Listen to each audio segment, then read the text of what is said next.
नंद बाबा भी मन में विचार करने लगे कि इनके स्वभाव के बारे में मैं भी तो नहीं जानता। देवकी और वसुदेव दोनों घबराए कि मैं कन्हैया को कैसे समझाऊं, क्या समझाऊं, क्या कहूं, क्योंकि इनके बारे में हमको तो कुछ पता ही नहीं है। 11 वर्ष 54 दिन तक तो ये वृंदावन गोकुल में नंद बाबा यशोदा के सानिध्य में ही तो रहे। जब बालक को संस्कार देने का समय था तब तो हमारे पास थे नहीं। इनके स्वभाव के बारे में, इनके बारे में तो माँ यशोदा और नंद बाबा ही जानते हैं।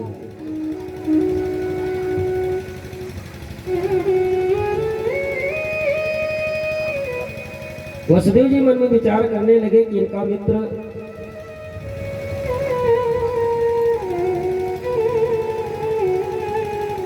को बुलाए। हो सकता है कि इनके अंदर मन में कोई कष्ट हो तो मित्र से कोई नहीं छुपाता। उद्धव को बुलाए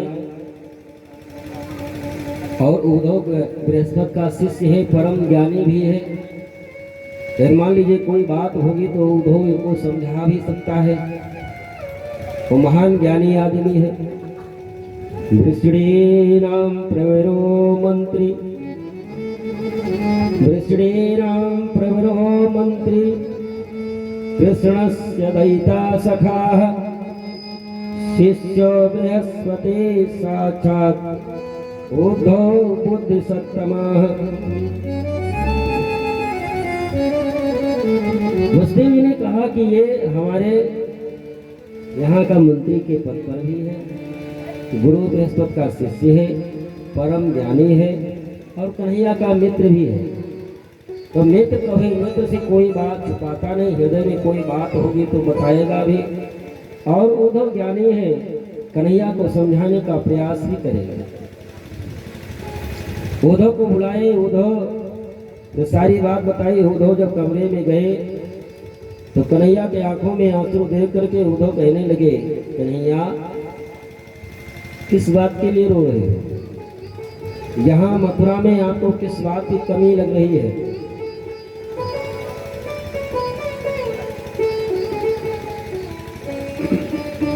कन्हैया ने कहा कि उद्धव,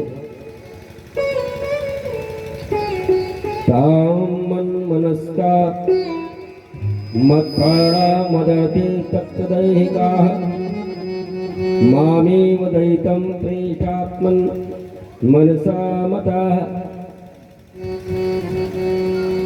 उद्धव, मैं कितना निष्ठुर हूँ कि जो नंद बाबा उंगली पकड़ करके चलना सिखाए, जो माँ सुबह से शाम तक हमारे लिए ही कार्य किया करते थे।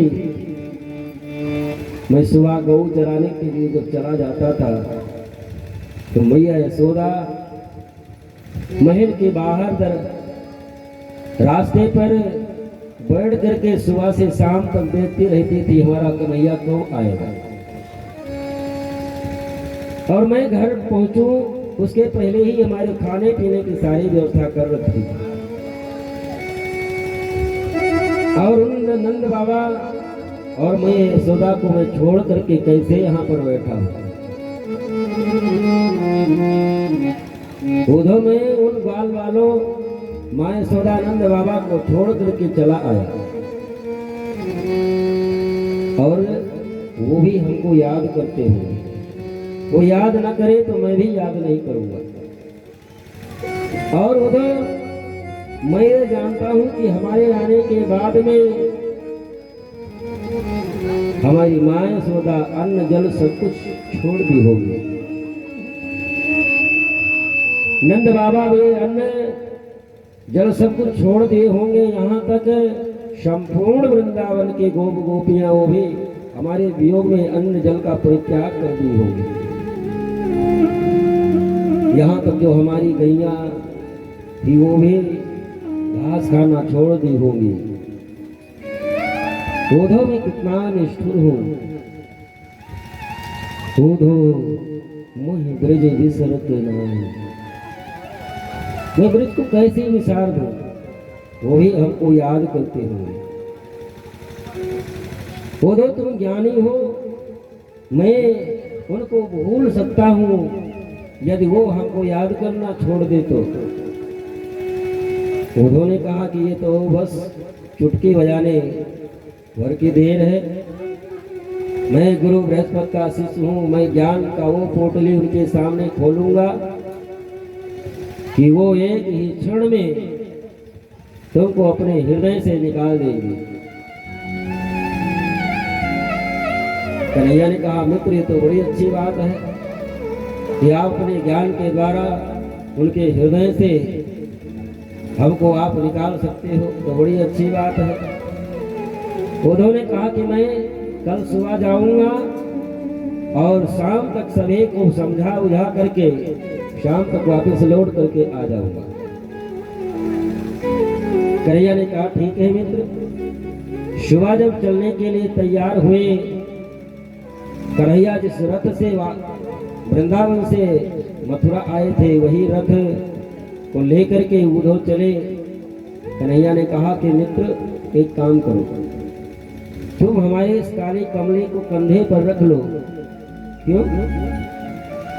यदि काले कमले लेकर के जाओगे तो वृंदावन वाले समझेंगे कि कन्हैया के मित्र हैं, तब हो सकता है तुमसे कोई बात करे, और बात जब कोई करेगा तब ना समझा पाओगे, नहीं तो तुमसे कोई बात ही नहीं करेगा। उद्धव ने कहा ठीक है। उद्धव रथ पर बैठे वृंदावन के लिए चल पड़े। और जब से कन्हैया वृंदावन को छोड़ करके आए हैं, जो उनके सखा हैं, जो उनके मित्र थे, वो छोटे छोटे बालक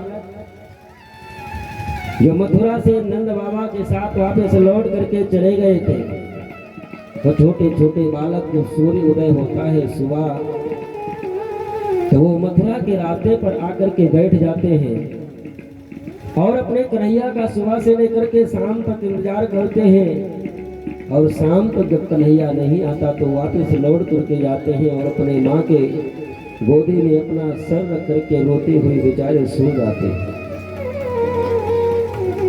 माएँ समझाने का प्रयास करती हैं, लेकिन उन छोटे छोटे ग्वाल बालों का यही नियम सा बन गया है।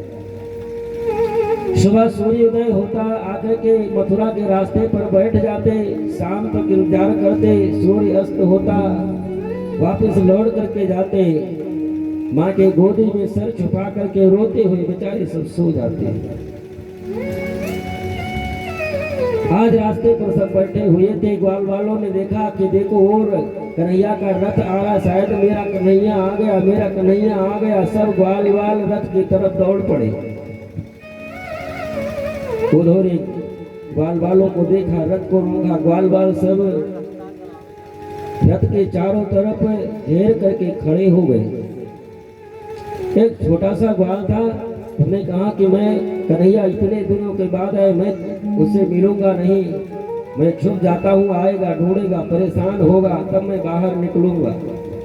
लेकिन फिर विचार करता है कि बहुत दिनों के बाद में कन्हैया आया है, ये रूठ न मनाना तो बाद में हो जाएगा, आज पहले इतने दिनों के बाद में आया है, कम से कम मिल तो लूं।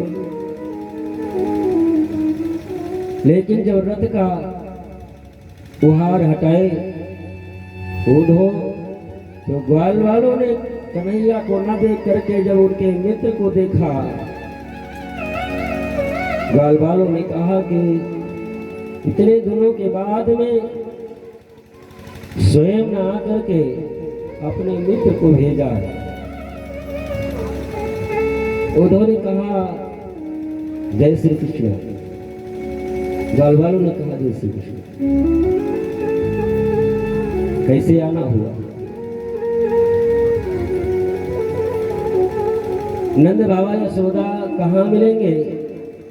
उनके महल का रास्ता बता दो, उसे मिलने के लिए जाना है।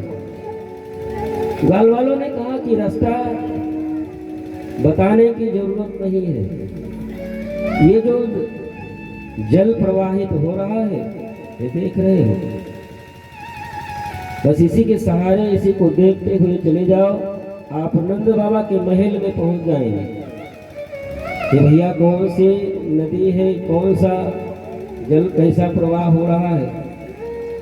ग्वाल वालों ने कहा कि ये कोई पानी नहीं है, जब से कन्हैया इस वृंदावन को छोड़ करके गए हैं, नंद बाबा, माँ यशोदा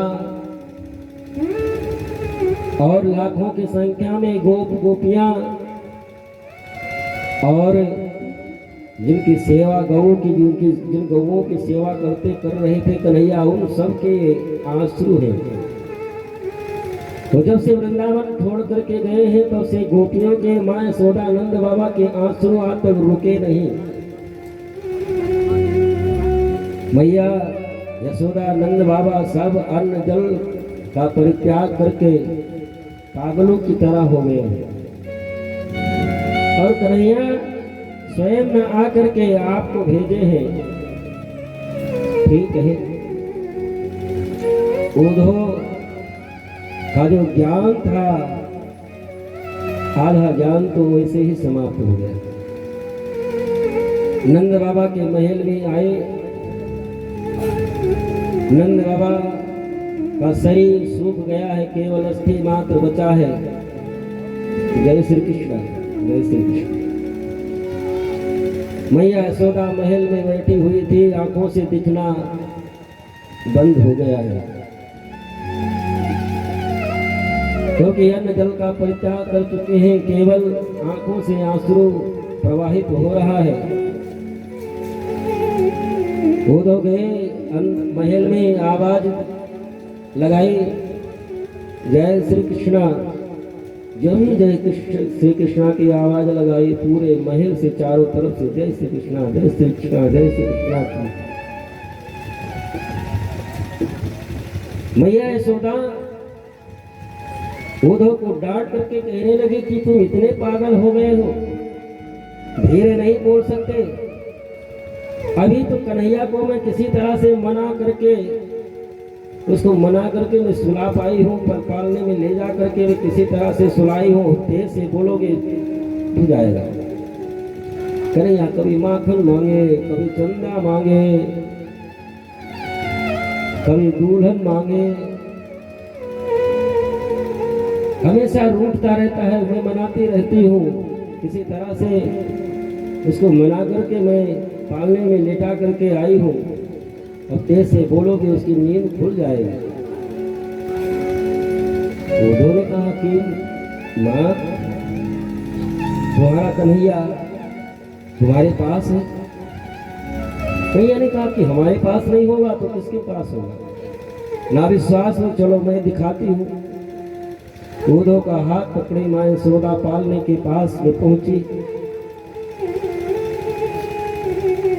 धड़ाम से गिरे पृथ्वी पर कि मैं कितनी पागल हूँ, हमारा कन्हैया तो हमको छोड़ करके बरसों पहले चला गया। कन्हैया तो हमारा हमको छोड़ करके बरसों पहले चला गया है। मैं कितनी पागल हूँ कि हमको लगता है कन्हैया हमारे पास ही है। उद्धव जी मन में विचार करने लगे कि मैं कहाँ आया हूँ। सुबह हुई,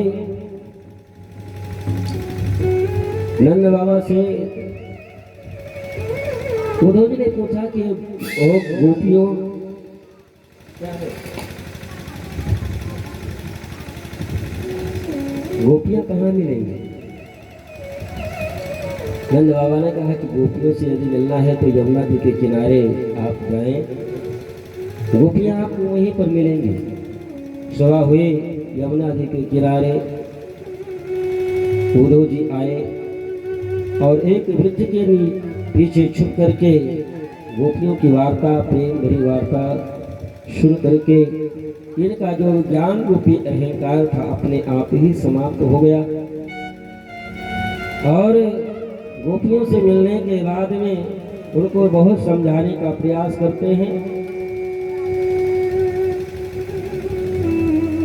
लेकिन गोपियों ने कहा कि आप निर्गुण निराकार ब्रह्म की बात करते हैं, लेकिन निर्गुण निराकार ब्रह्म के बारे में हम लोगों को तो पता नहीं। और उद्धव हम लोगों के पास तो एक ही मन है, और वो मन तो हमने कन्हैया को दे दिया।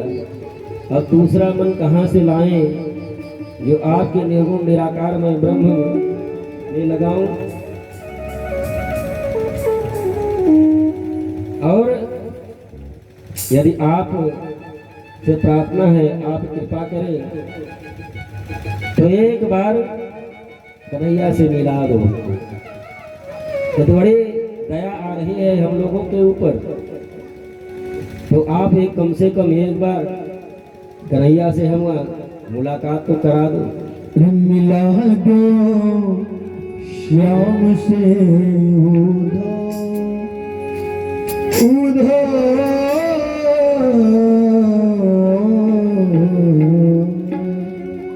मिला दो श्याम से उधो, तेरा गुण हम भी गाएंगे।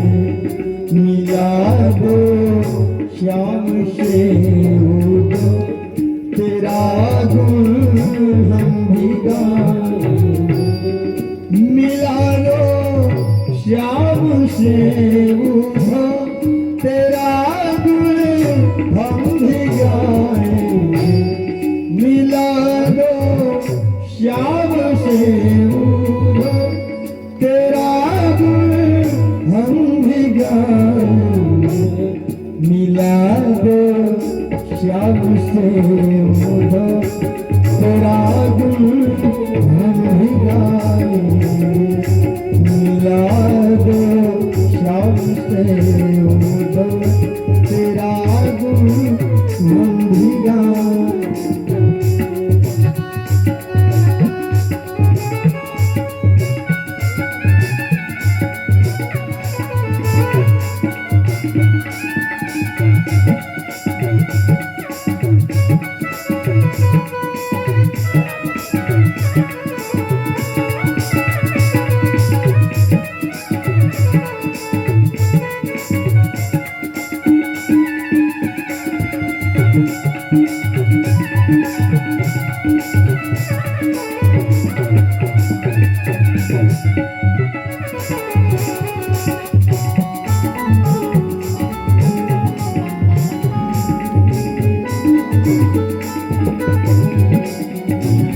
मुकुट सिरी मोर पंखन का, मकर कुंडल है कानों में।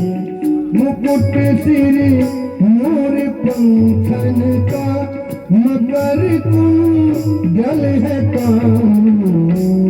मनोहर रूप मोहन का, मनोहर रूप मोहन का, देख दिल को रिझाएंगे।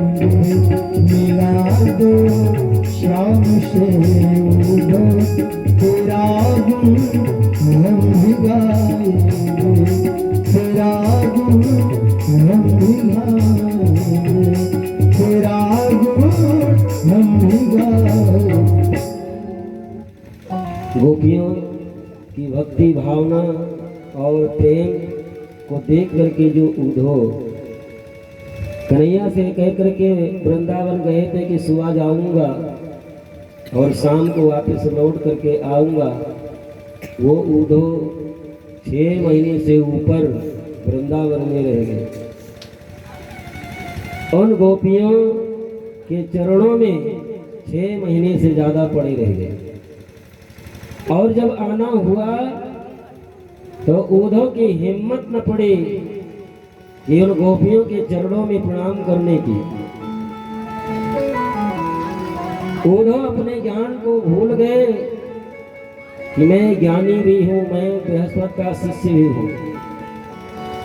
उन गोपियों के प्रेम को देख करके सारा ज्ञान गायब हो गया और अपने को इतना तुच्छ मान रहे हैं कि मेरी औकात नहीं है कि मैं गोपियों के चरणों में प्रणाम कर सकूं। आते समय वंदे नंद व्रजस्त्रीणाम उद्धव कहते हैं कि नंद बाबा यशोदा और इन गोपी गोप के चरणों में प्रणाम करने की औकात हमारी नहीं है कि मैं इनके चरणों में प्रणाम कर सकूं। वंदे नंद व्रज स्त्रीणाम पादरेणुम अविच्युषा। जो नंद बाबा देवकी गोप गोपियों के चरण रज को प्रणाम करके उद्धव जी वापिस लौट करके आए। जो उनका चरण का रज है, जो चरण की धूल है, वो मस्तक से लगाए, चरण में प्रणाम करने की हिम्मत न पड़ी। एक ही करके गए थे कि मैं जा रहा हूँ, 1 घंटे में उनको समझा करके वापिस आ रहा हूँ। 6 महीने के बाद में जब वापिस लौट करके आए तो कन्हैया कमरे में बैठ करके मुस्कुरा रहे थे और उद्धव मुस्कुराते हुए कन्हैया को देख करके आग बबूला हो गई।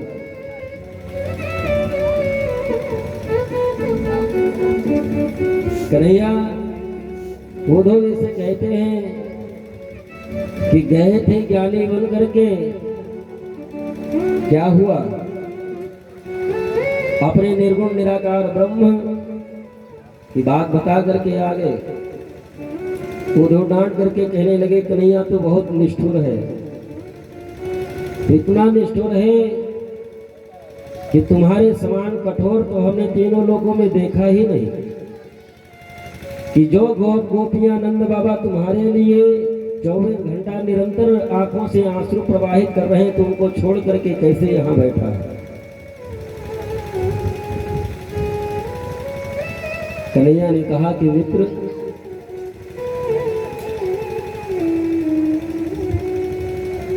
ना नंद बाबा ना यशोदा ये ब्रजवासी हमसे कभी अलग नहीं हो सकते। देखना चाहते हो? वो हमसे एक क्षण के लिए अलग नहीं हो सकते। और भगवान ने अपने लीला के माध्यम से सभी बाल बाल गोपियों नंद बाबा का दर्शन उसी कमरे में उद्धव को कराया। उनकी ज्ञान के हृदय में थोड़ा बहुत ज्ञान था, ज्ञान का अहंकार वो भी समाप्त हो गया।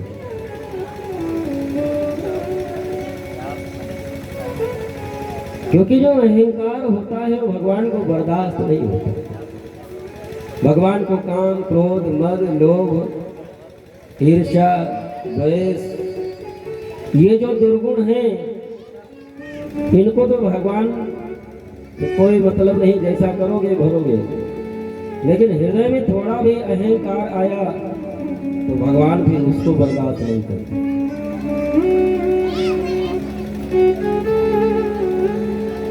लड़के का एक अम्मा पापा भी है, जैसे जाओ तो सब हल्ला मचाओ, कैसे बाबा हल्ला मचाओ, सोए नहीं दिए थे, 8-7 दिन से आवा है, और तो सब हल्ला मचा के जाओ, बंद कराया कथा।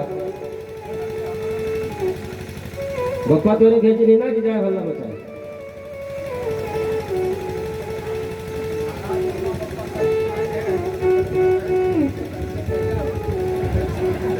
देखो देख रखे कोई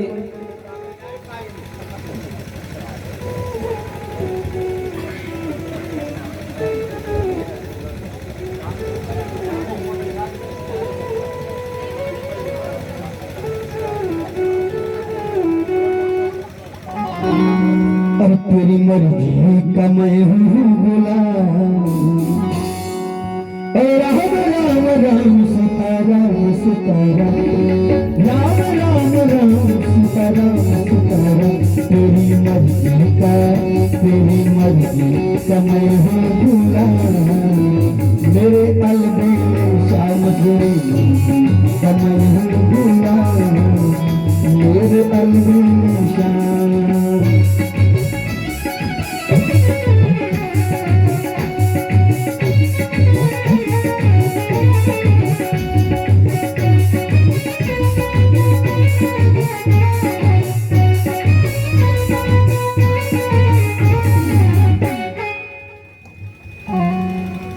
उद्धव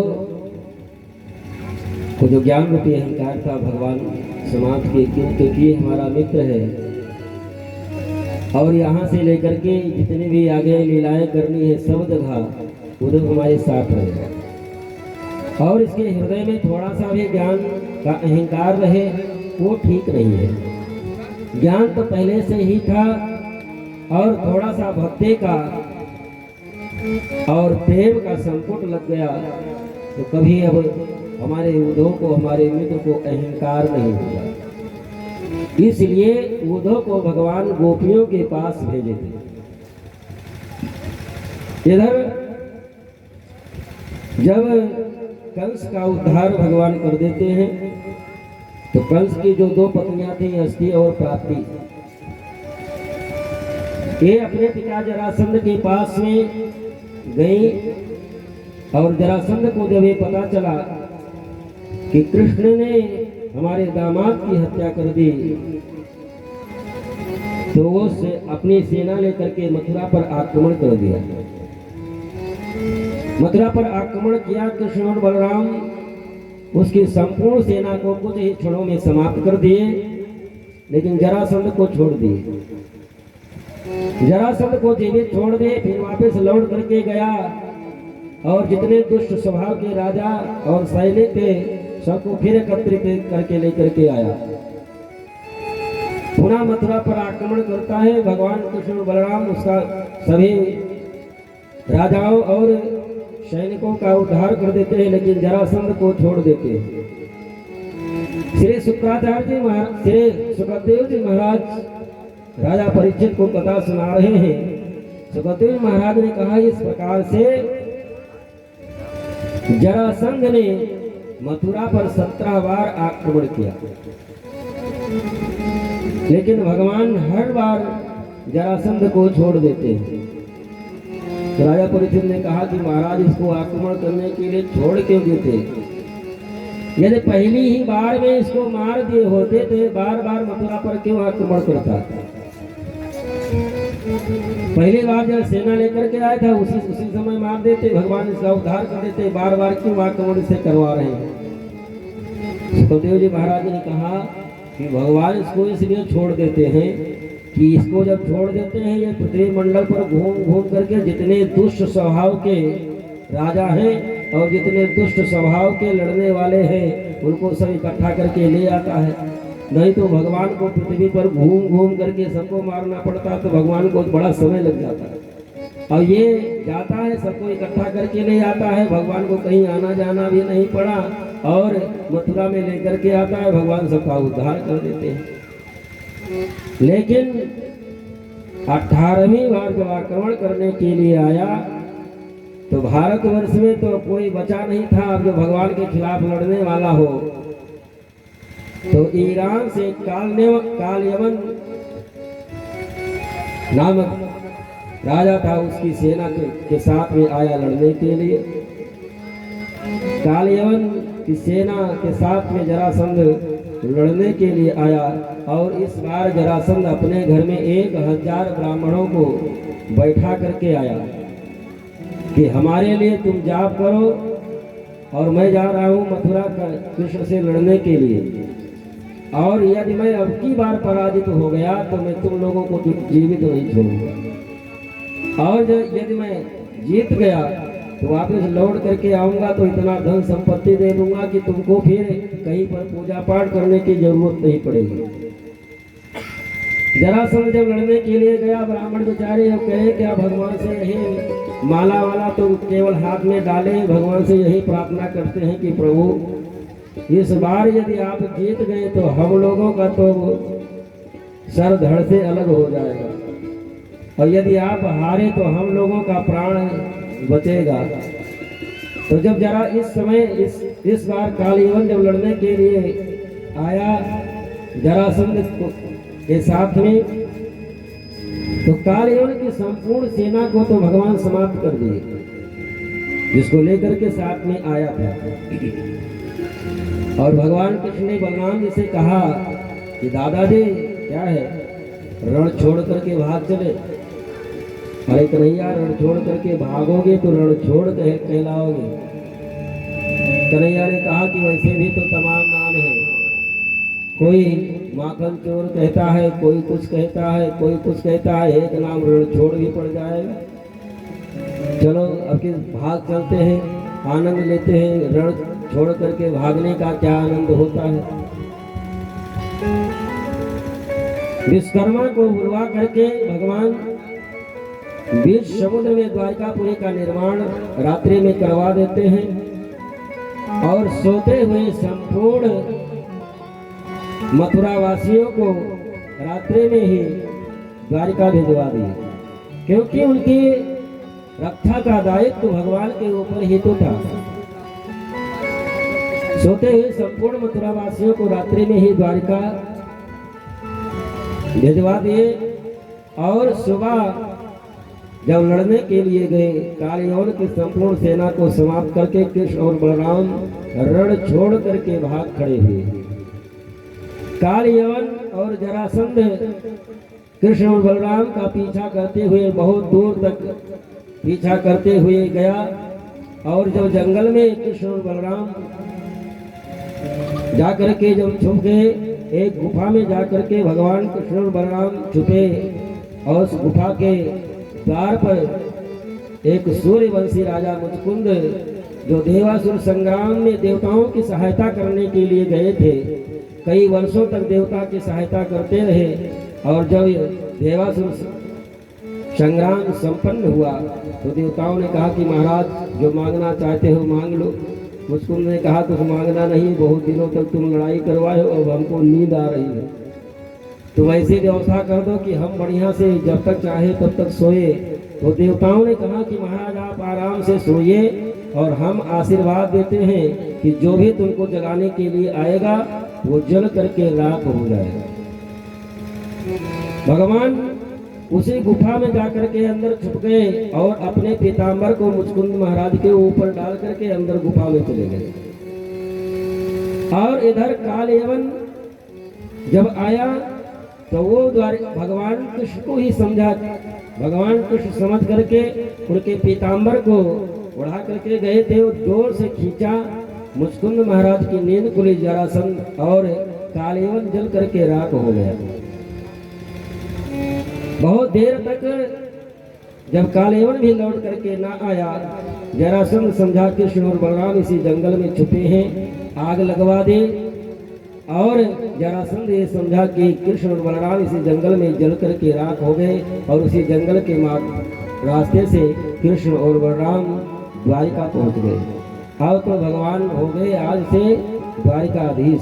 बोलिए द्वारिकाधीश भगवान की जय।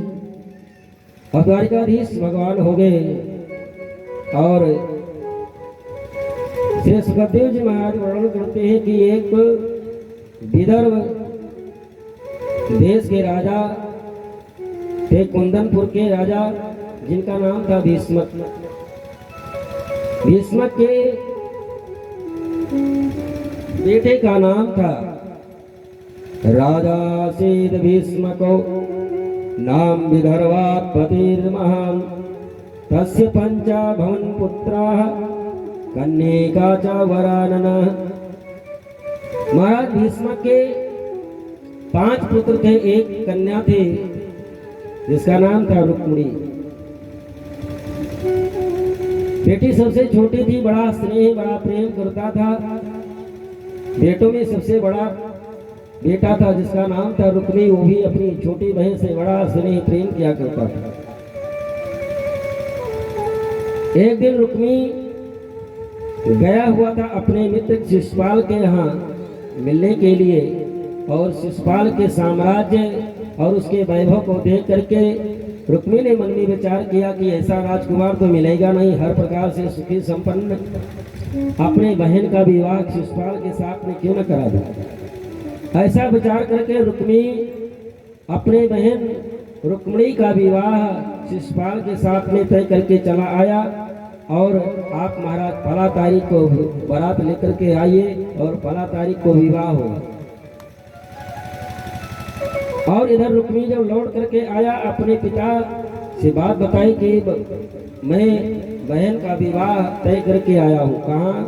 शिशुपाल के साथ, फला तारीख को बारात लेकर के आ रहे हैं। और ये बात जब रुक्मिणी को पता चले तो रुक्मिणी जी रोती हुई अपने भाभी की पास गई, भाभी की गोद में अपना सर रख करके रो रो करके कहने लगी कि भाभी आप तो जानती ही हैं कि जब से नारद जी के द्वारा कन्हैया के बारे में सुना है तभी से मैं उनको अपना पति मान चुकी हूँ। जब मैं किसी को पति के रूप में वर्ण कर चुकी हूँ हृदय से, तो मैं दूसरे के साथ में कैसे विवाह कर सकती हूँ। तो रुक्मिणी की भाभी ने कहा कि अब इस उपाय क्या है, आपके बड़े भाई जानते हो जिद्दी स्वभाव के हैं, उनसे कौन बात करे,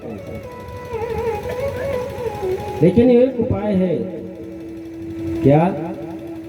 आप एक पत्र लिखो और वो पत्र किसी ब्राह्मण के द्वारा द्वारिका भिजवा दो, और वही द्वारिकाधीश यदि कृपा करेंगे तो तुम्हारा मनोरथ पूर्ण हो जाएगा। रुक्मिणी जी 7 श्लोकों में बड़ा सुंदर पत्र लिखती हैं। श्रुता गुणान भुवन सुंदर श्रुण्वतां ते, श्रुता गुणान भुवन सुंदर श्रुण्वतां ते, निर्विश्य कर्ण विवरै हरतोंगतापम। रुक्मिणी पत्र में लिखती है कि जब से मैंने नारद जी के द्वारा आपका गुणानुवाद अपने कानों के द्वारा सुना है, तब से मैं आपको अपने पति के रूप में वर्ण कर चुकी हूँ महाराज। और यदि आप चाहेंगे तभी मैं आपकी अर्धांगिनी बन सकती। और महाराज आपसे निवेदन है कि ऐसा न हो सिंह का भाग कोई सियार लेकर के चला जाए। भाई ने विवाह शिशुपाल के साथ में तय कर दिया है और फला तारीख को विवाह करने के लिए वो आ रहा है। पत्र में लिख करके देती है कि महाराज हमारे यहाँ का नियम है कि विवाह के पूर्व कन्या मंदिर में गौरी पूजन के लिए जाती है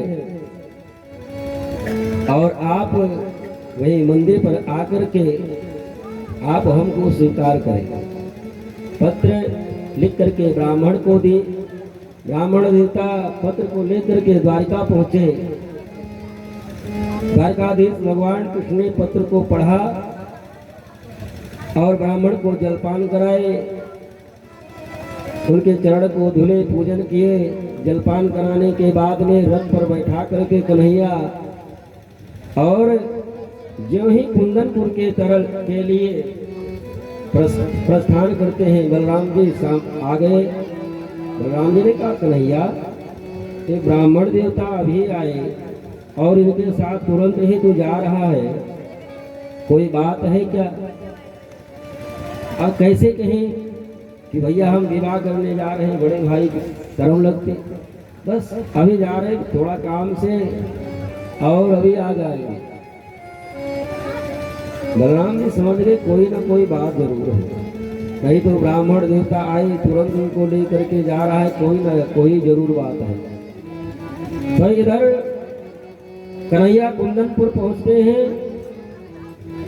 कुंदनपुर में जब कन्हैया पहुंचे तो कुंदनपुर वासी यही समझ रहे हैं कि ये शिशुपाल के मौसेरे भाई हैं, इसलिए आए हैं। और शिशुपाल ये समझ रहा है कि कुंदनपुर के राजा इनको बुलाए होंगे। कोई ये समझ नहीं पाया कि कन्हैया को द्वारकाधीश को किसने बुलाया, सब असमंजस में है।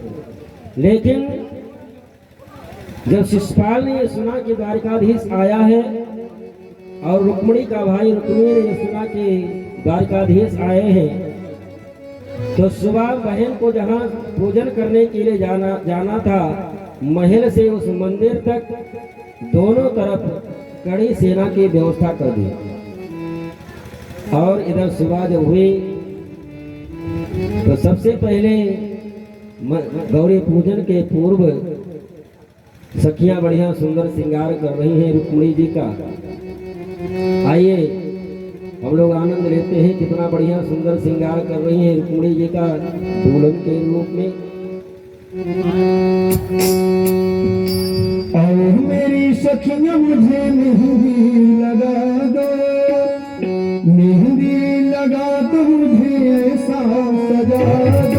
मुझे श्याम सुंदर की दुल्हन बना, मुझे श्याम सुंदर की दुल्हन बना।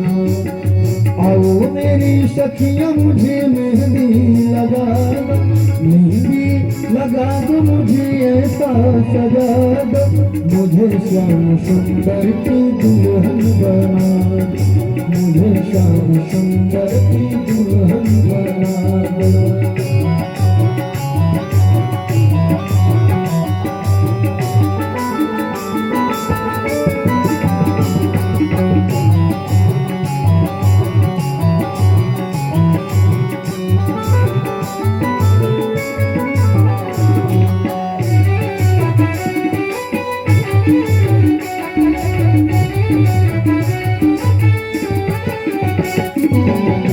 सत्संग में मेरी बात रे चलाए, सत्संग में मेरी बात रे चलाए।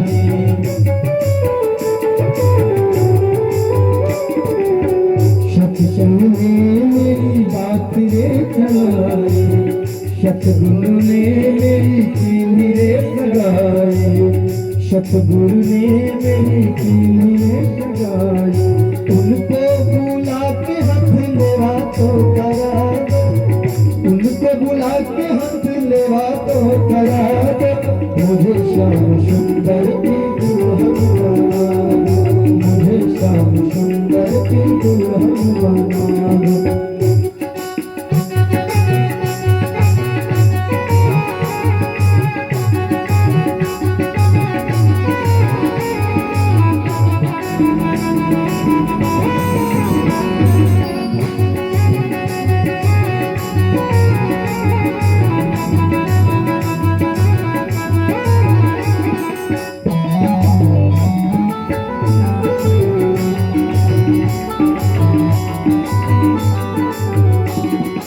ऐसी पहन चूड़ी जो कबहू न टूटे, ऐसी पहन चूड़ी,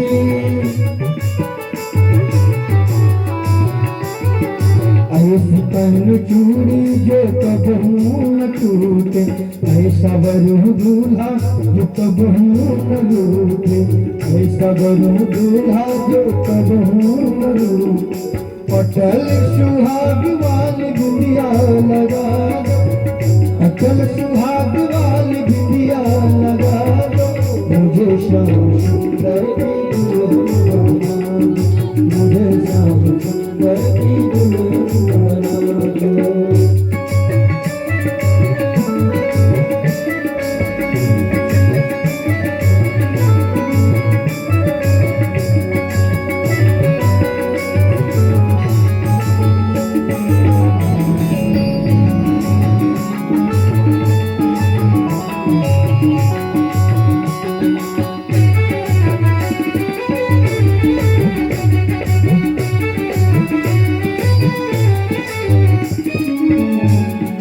ऐसी ओढ़ चुनरी जो रंग नाहि छूटे, ऐसी ओढ़ चुनरी जो रंग नाहि छूटे, ऐसी ओढ़ चुनरी जो रंग नाहि छूटे, ऐसी प्रीति धागा जो कबहू न टूटे, प्रीति का धागा मोरा कबहू न टूटे।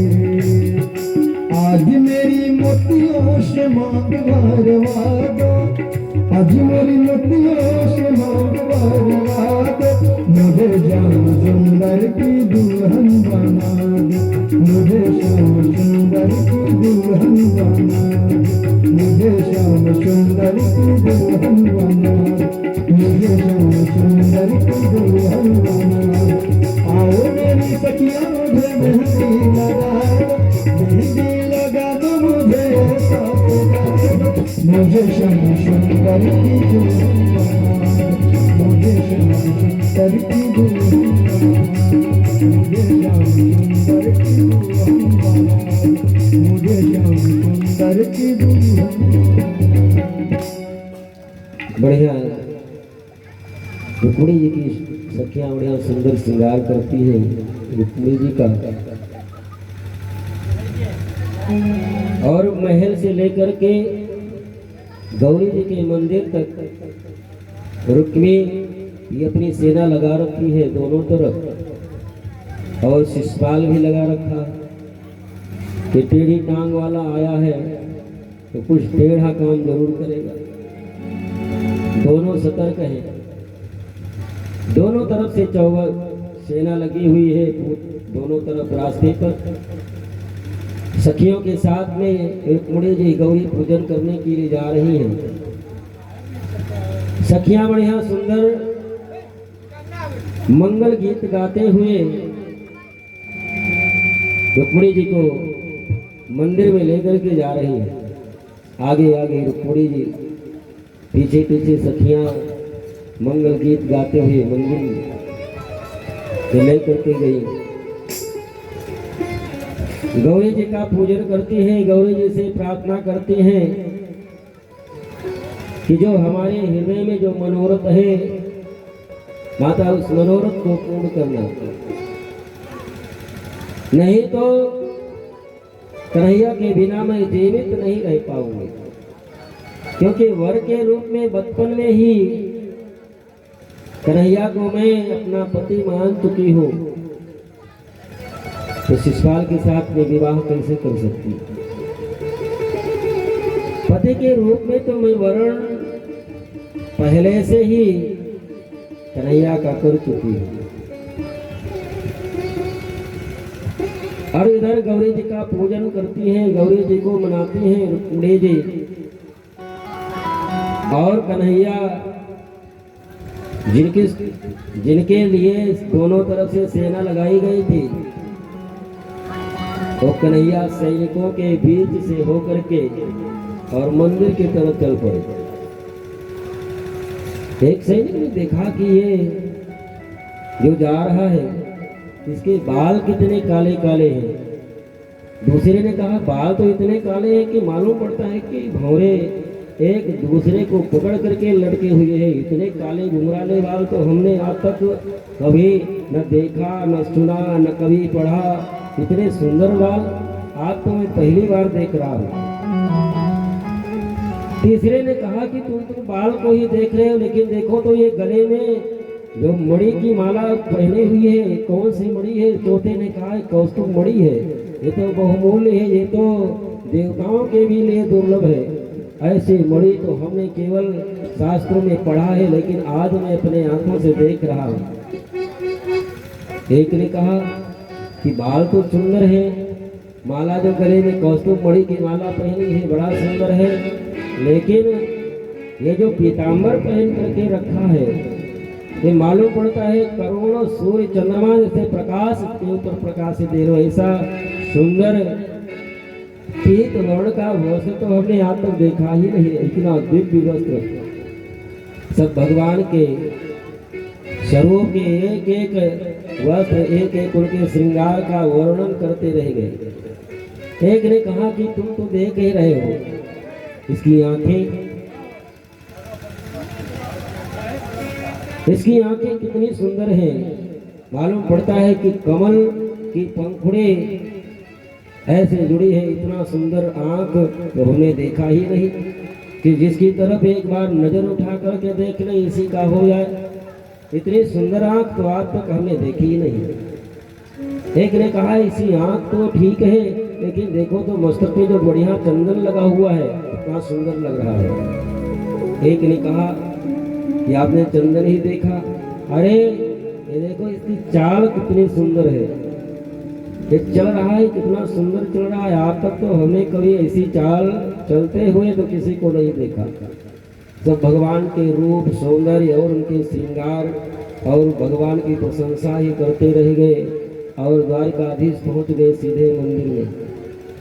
और मंदिर में जब पहुंचे, सखियां साथ में पूजन करवा रही हैं और कन्हैया सबके देखते देखते और रुक्मिणी जी का हाथ पकड़े और दोनों तरफ से सेना लगी हुई है। उन्हीं सेना के मध्य में, उन्हीं के बीच से होकर के रुक्मिणी जी को लेकर के गए और रथ पर बैठा लिए और रथ पर जगह बैठा करके चले। वायु वेग से रथ आगे बढ़ा तो एक सैनिक ने कहा कि बिटिया गए थे गौरी का पूजन करने के लिए, अभी मंदिर से वापस लौट करके नहीं आई। तो दूसरे ने कहा तुमको नहीं पता अरे जिसके बाल की तुम लोग प्रशंसा कर रहे थे, जिनके कौस्तुभ मणि की प्रशंसा कर रहे थे, अरे वही बिटिया का हरण करके ले करके गया। सैनिकों ने कहा कि हम लोग तो उसी को सुरक्षा करने के लिए तो हम लोगों ने चारों दोनों तरफ से लगे हुए थे, वो तो बिटिया को ले गया। और ये बात जब रुक्मी को पता चली, रुक्मी अपनी सेना के साथ में कन्हैया का पीछा किया। रास्ते में कृष्ण के साथ में रुक्मी युद्ध करता है, भगवान पराजित करते हैं। रथ में बांध करके रुक्मिणी के भाई रुक्मी को कन्हैया ने बांध करके रथ के पीछे डाल लिए। उधर से बलराम जी जानते थे कि ये गया है, कुछ ना कुछ दुर्घटना करेगा। सैनिक लेकर के आ रहे थे बलराम जी। सैनिकों ने जब देखा, बलराम जी ने देखा, कन्हैया को डांट करके कहने लगे तुम इतने बड़े वो हो गए हो, साले साहेब को बांध करके रथ के पीछे डाल रखे हो। अरे जब कन्हैया को डांटा, रुक्मी को छोड़ दिए, तो रुक्मी वापस लौट करके नगर नहीं आया। द्वारिकाधीश भगवान कृष्ण रुक्मी को लेकर के द्वारिका गए। ऐसा भी वर्णन आता है कि द्वारिका ले जाने के बाद वे भगवान रुक्मिणी को कुंदनपुर आकर के छोड़ गए थे और पुनः बारात कुंदनपुर लेकर के आए थे, विवाह करके लेकर के गए थे। और ऐसा भी वर्णन है कि भगवान द्वारिकापुरी में ही लेकर के रुक्मिणी जी को गए और वहीं पर वैवाहिक विधि विधान के द्वारा पंडितों ने बढ़िया मंत्र उच्चारण करके भगवान कृष्ण और रुक्मिणी का विवाह करवाया। आप लोगों के समक्ष भगवान का विवाह ऐसा अवसर जब भगवान की कृपा होती है तभी प्राप्त हो पाता है। सांसारिक वैवाहिक कार्यक्रमों में तो हम लोग बड़ा भाग लेते हैं, बड़ा नाच कूद करते हैं, लेकिन आज परात्पर पार्वण परमेश्वर परमात्मा का विवाह है।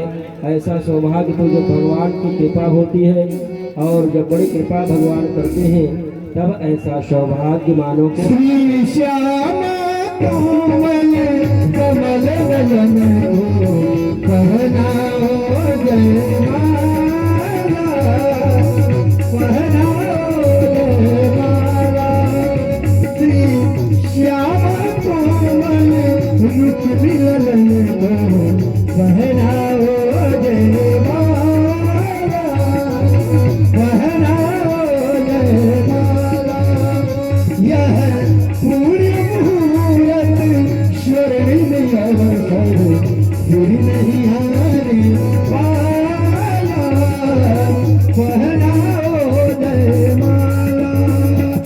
यह पूरी मुहूर्त स्वर्णी में अवसर नहीं हारे वाला, फिर नहीं आने वाला। श्री श्याम कोमल कमल नयन को कहना